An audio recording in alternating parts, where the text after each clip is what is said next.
మీ పేరు? రాము అండి. ఏం చేస్తారు? సమోసాలు అమ్ముతాం. ఎలా ఉంది? అన్న క్యాంటీన్లో టిఫిన్ చేస్తున్నారు కదా, ఎలా ఉంది?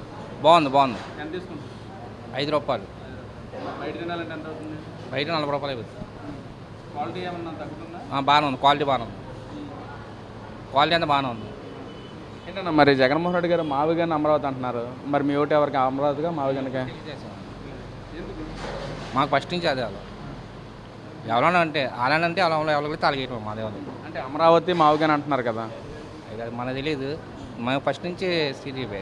అంటే ఏం చేస్తున్నారు? టీడీపీ ప్రభుత్వం గెలిచి 2 సంవత్సరాలు అవుతుంది, అసలు ఎలా ఉంది పరిపాలన? ఇది బాగానే ఉంది, తింటాకి వాటికి తక్కువలో ఉంది కదా, బాగానే ఉంది. పరిపాలన ఎలా ఉంది మరి? పరిమాణం బాగానే ఉందండి, పర్లేదు అంతా బాగానే ఉంది. అంటే పథకాలు అందట్లేదు కొంతమందికి, చంద్రబాబు ఎవరైతే టీడీపీ వాళ్ళు ఉంటారో వాళ్ళకే ఇస్తున్నాడు చంద్రబాబు అంటున్నారు. మరి అయితే అది మనకు తెలియదు కానీ నాకు మాత్రం పర్లేదు బాగానే ఉంది. తింటాకన్నా వాటిగా తక్కువలో అయిపోతుంది. అన్న మరి గత ప్రభుత్వంలో ఎందుకని మరి అన్న క్యాంటీన్లు తీశారు ఎందుకని? మరి అది వాళ్ళు తీసుకోవడం మనకు తెలియదు, అది వాళ్ళు ప్రభుత్వంగా మరి తీసి మనకు. అంటే పక్కన నేను ప్రజల మనిషిని అంటా ఉన్నారు, మరి ప్రజల మనిషి అయితే మరి అన్న క్యాంటీన్ పెట్టాలి, మరి ఎందుకని పెట్టలేదంటారు?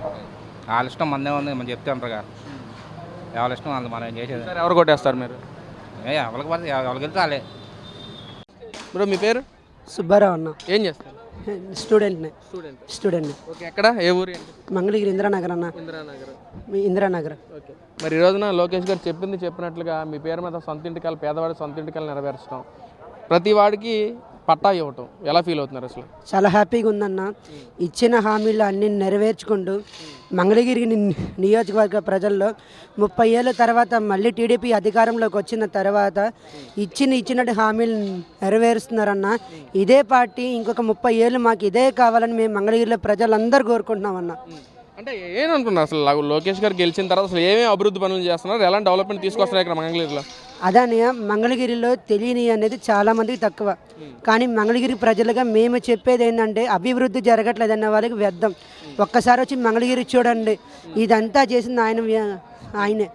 మంగళగిరిలో రోడ్లు జరుగుతున్నాయి, ఇప్పుడు ట్రాఫిక్ సిగ్నల్స్ ఏర్పాటు చేస్తారు, బస్సులు ఏర్పాటు చేస్తున్నారు. ప్రతి ఒక్కరిని మా సమస్యని అతని సమస్యగా తీసుకుంటూ ప్రతి ఒక్కరిని కళ్ళారు ఓదారుస్తూ నేనున్నానమ్మని భరోసా ఇచ్చి మా ప్రతి పని చేసుకుంటూ వెళ్తున్నారన్న. లేట్ అయినా చేసుకుంటూ వెళ్తున్నారు కానీ చేయకుండా మాత్రం ఏది చేయట్లా. అంటే ఇక్కడ ఏదైతే ఇళ్ల పట్టాల విషయంలో వైసీపీ నాయకులందరూ మాట్లాడుతున్నారు, లోకేష్ గారు ఒక్కొక్కరి దగ్గర నుంచి ₹1,00,000 తీసుకున్నారు, లోకేష్ కానీ లోకేష్ అనుచరులు కానీ తీసుకున్నారని చెప్పి వైసీపీ నాయకులు మాట్లాడుతున్నారు. అసలు అద్భుతం అన్నయ్య. మాకు ఎవరు మా ఇంటికి వచ్చి ₹1 ఇవ్వలేదు. మేము ఇది మంగళగిరి ప్రజలుగా చెబుతున్నాం, మేము ఇంతవరకు ఎవరి దగ్గర రూపాయి తీసుకోలేదు. మాకు సంక్షేమ పథకాలు కూడా అన్నీ బాగానే అందుతున్నాయి టయానికి.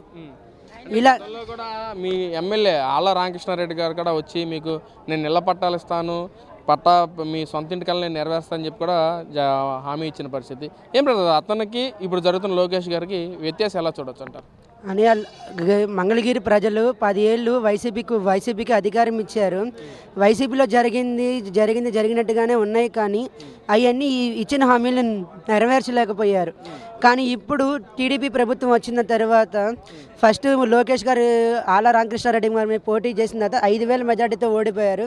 తర్వాత మళ్ళీ నేనున్నానని చెప్పి మళ్ళీ ముందుకు వచ్చి 91,000 మెజార్టీతో గెలిచారు. అదని ఇచ్చిన ప్రజల తీర్పు. మీరు అనుకున్నారా బ్రదర్, ఎక్స్పెక్ట్ చేశారా లోకేష్ గారు ఏదైతే చెప్పారో అది చేస్తారు అని చెప్పి ఎక్స్పెక్ట్ చేశారా మీరు? చేశామన్నయ్య. ఎందుకంటే తను ఓవరాల్ ఒక మినిస్టర్, ఫస్ట్లోనే ఒకసారి మినిస్టర్గా చేశారు, అధికారంలో ఉన్నారు కాబట్టి మేము చేశారని నమ్ముతున్నాం అన్నయ్య. అంటే ఏదైతే ఇక్కడ మంగళగిరి నియోజకవర్గంలో ఎలాంటి డెవలప్మెంట్ చూస్తున్నారు మీరు? మంగళగిరిలో అన్నయ్య రాజధాని ఏరియా అన్నయ్య సూపర్ డెవలప్మెంట్ జరుగుతుంది అన్నయ్య. డెవలప్మెంట్ బాగా జరుగుతుంది మంగళగిరిలో. అంటే మీరు బాధపడ్డారు అంటే మరి ఇలా నాయకుడు మేము ఓడించాము 2019-14 మధ్యలో 2024 మధ్యలో ఓడించాము తెలుసుకున్నారా? మరి తెలుసుకున్నాం అన్నయ్య, తెలుసుకున్నాం. 2019లో అయ్యో లోకేష్ గారు ఎక్కారు ఏమి చేస్తారు అని అనుకున్నాం. కానీ 2024లో మరొకసారి లోకేష్ గారికి మళ్ళీ 2029లో కాదు, లోకేష్ గారు జన్మ మళ్ళీ మంగళగిరి నియోజకవర్గం పోటీ చేయాలి. ఈసారి ఖచ్చితంగా మెజార్టీతో 1,00,000 మెజార్టీతో గెలవబోతున్నారు. ఈసారి ఖచ్చితంగా సీఎం అవుతారన్నయ్య. మరి ఒక స్టూడెంట్ అంటా ఉన్నారు, మరి ఎలా ఉంది మరి విద్యాశాఖల పరిస్థితి, లోకేష్ గారు చేసిన అభివృద్ధి కానీ ఎలా ఉందంటారు? అని ఆ గతంలో విద్యాశాఖ గురించి చెప్పుకోవాలంటే చాలా అవతోకాలు ఉన్నాయి. ఒకప్పుడు చేసిన విద్యాశాఖ వ్యర్థం, అది ఒక రాజకీయ వ్యర్థంగా చేశారు. కానీ ఇప్పుడున్న విద్యా వ్యవస్థ 100 ఏళ్ళు. ఎంతమందికి అన్నయ్య ఇప్పుడు చక్కగా అమ్మఒడి పడుతుంది, తల్లికి వందనం పడుతుంది, చాలా అభివృద్ధి జరుగుతుంది అన్నయ్య. ఇలాంటి ప్రభుత్వం మళ్ళీ మళ్ళీ మాకు కావాలని మళ్ళీ మేము కోరుకుంటున్నాం.